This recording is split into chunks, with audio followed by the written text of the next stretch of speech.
Guys প্রথমে ভিডিওটা দেখো, তারপর এর ফানি কমেন্টস পড়বো। এই দেখ কোন পাগল এটি?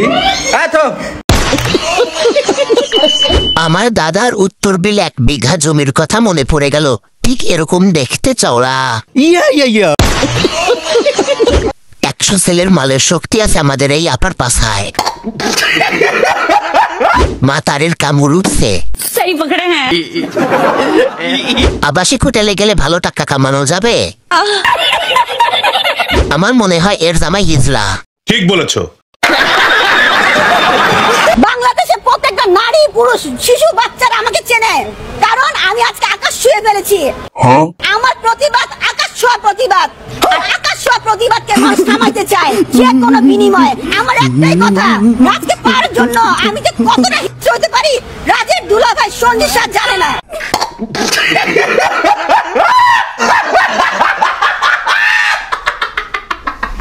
তো চলিয়ে শুরু করতে হ্যাঁ।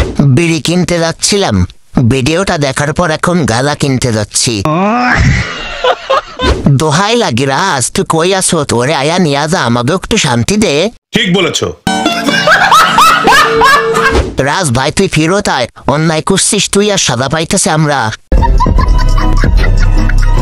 রাজ ভাই তুই দয়া করে ফিরত আয়, 18 কোটি জনগণের কাছ থেকে চাঁদা তুলে তোর যৌতুক দেমো বাজান, তুই ফিরত আয়। হ্যালো পাপা, দুবি দুবি দাবা দেবা পাদে পাদে পু পু পু।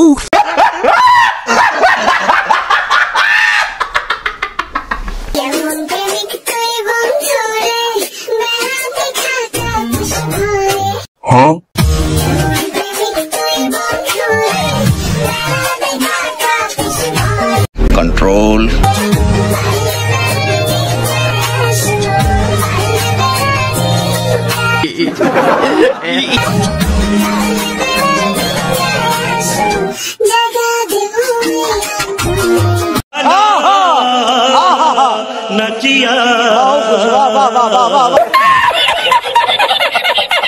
তো চলিয়ে শুরু করতে হ্যাঁ। বেড়া তো কিছুই না, পাহাড় ডিঙিয়েও যেতে পারবো।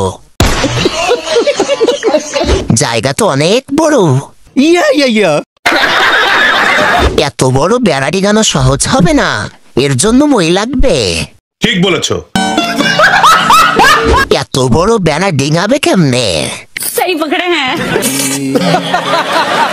কত নিখুঁত কোনো এক কারিগরের আলপনা আজ সারা বিশ্বে চড়া মূল্যে বিক্রি হয়।